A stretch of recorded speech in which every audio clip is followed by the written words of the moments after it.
David's financial advisor at Wells Fargo called him for their annual review. David had just inherited $80,000 from his grandmother. The advisor was excited. He had prepared a presentation showing David exactly where to invest: a diversified portfolio of mutual funds with a 1.2% management fee, a whole life insurance policy that would build cash value, and a high-yield savings account earning 0.5% interest. The advisor called it a balanced, safe approach for someone in David's position. 3 years later, David's $80,000 had grown to $86,000, a 7.5% return over 3 years. The advisor congratulated him on his steady growth. Then David met his friend Marcus at a coffee shop. Marcus had taken that same $80,000 3 years ago and bought a small duplex. He lived in one unit and rented out the other.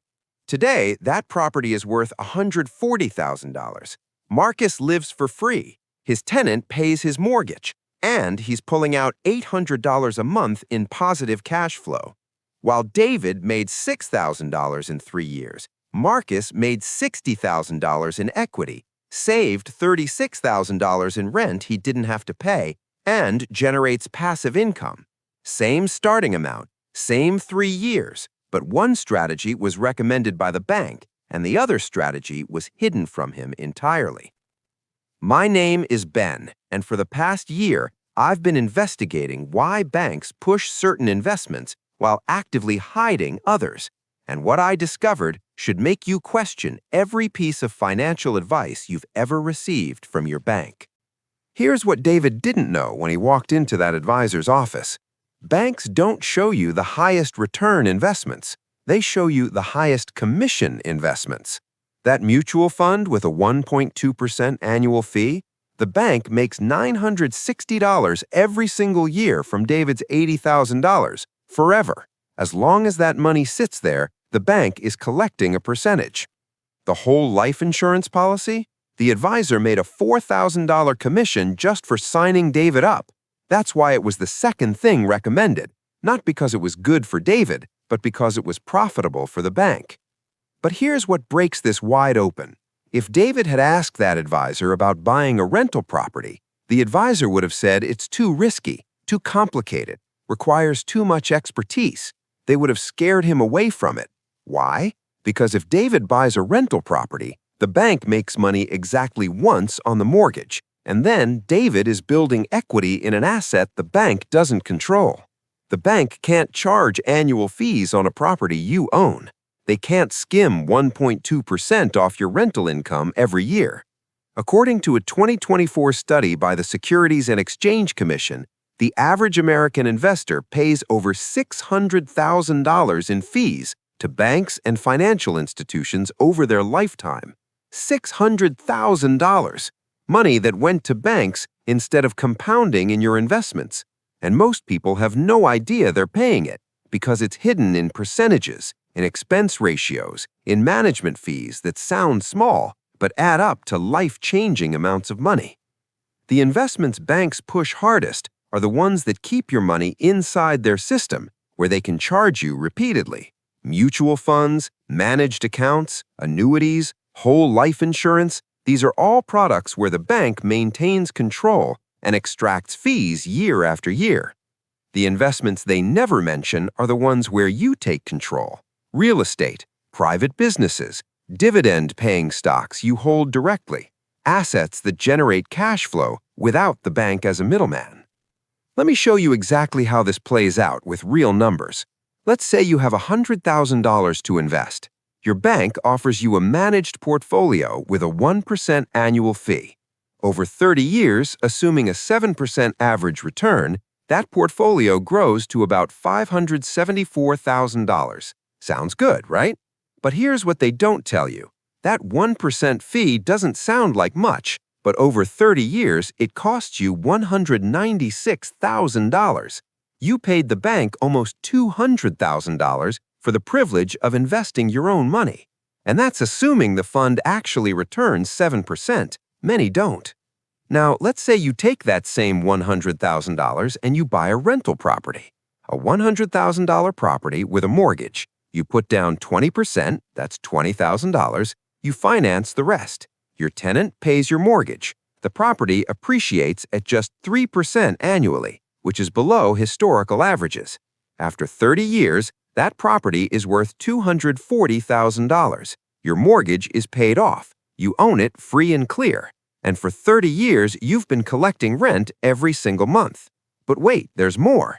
Because you only put down $20,000, you have $80,000 left. You buy 4 more properties the same way. After 30 years, you own 5 properties worth $1.2 million total. You're collecting $8,000 a month in rental income, and your net worth just from real estate is over $1 million, compared to the $574,000 you would have had in the managed fund. Same starting capital, different strategy, and the bank will never show you option 2. Why? Because in option 1, they made $196,000 in fees from you. In option 2, they made $12,000 one time on the mortgages, and then you stopped needing them. The real estate example is just one. Here's another they hide: dividend growth investing.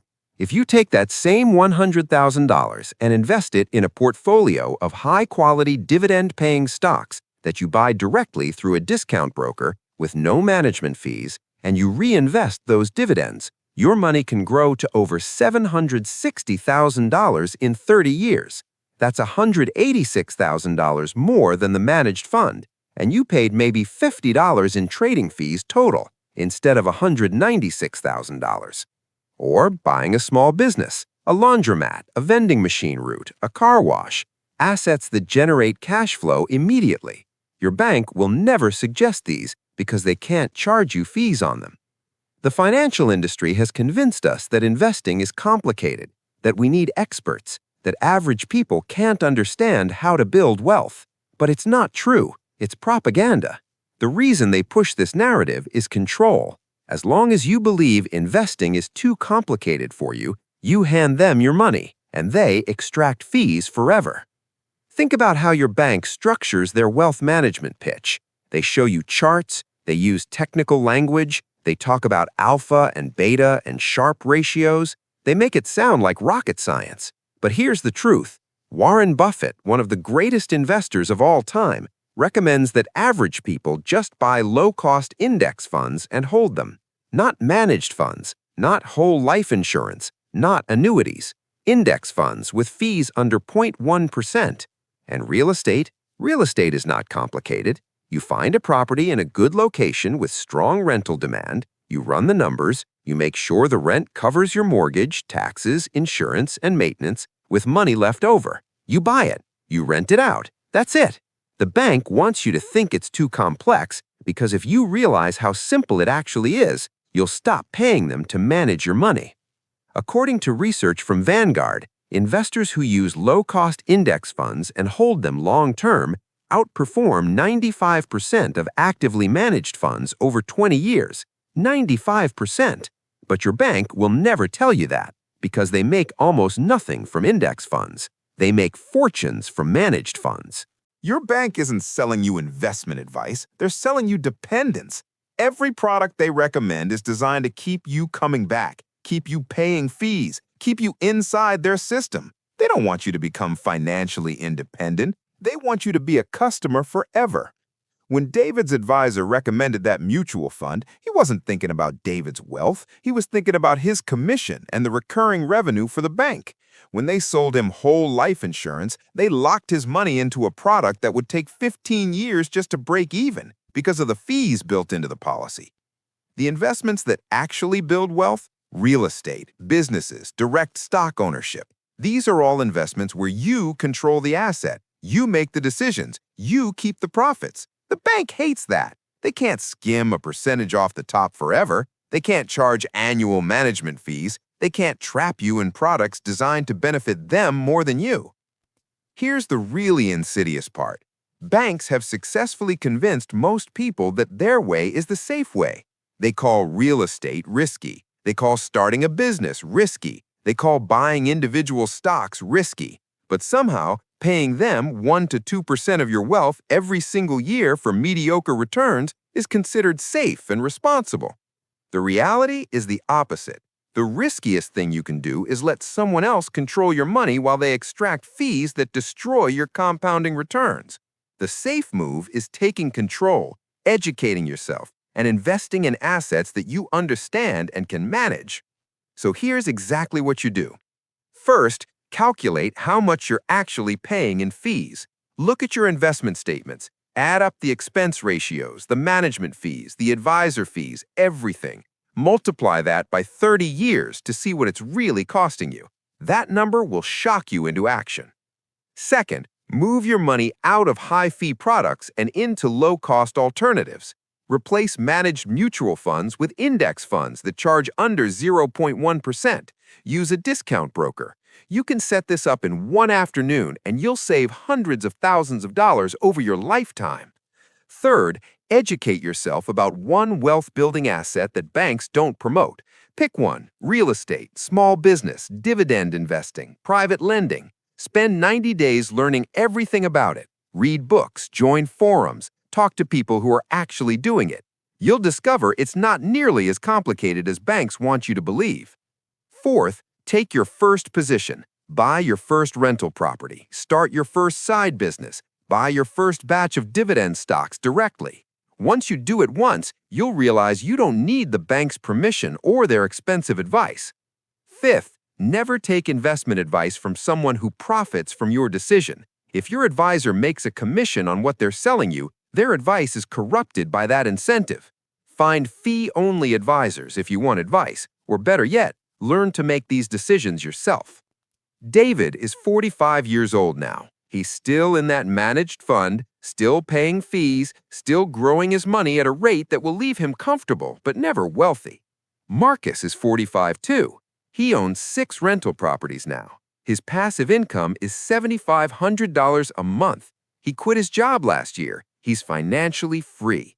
Same age, same starting point, different information. One of them learned what banks don't want you to know. The other one followed the advice he was given. You have a choice right now. You can keep doing what your bank tells you to do, keep paying fees that drain your compounding returns, keep investing in products designed to benefit them more than you, or you can take control. You can learn what they're hiding. You can build wealth on your terms using strategies they'll never recommend because there's nothing in it for them. The investment strategy banks don't want you to know isn't complicated. It's simple. Stop paying them to control your money. Start investing in assets you control. Stop asking what they recommend. Start asking what builds wealth. The choice is yours. If this opened your eyes, hit that subscribe button right now. Smash the like button. Share this with someone who needs to hear it, because the more people who understand how this system really works, the less power it has over us. I'll see you in the next one, where I'm breaking down exactly how to buy your first rental property with less than $10,000. Let's build real wealth together.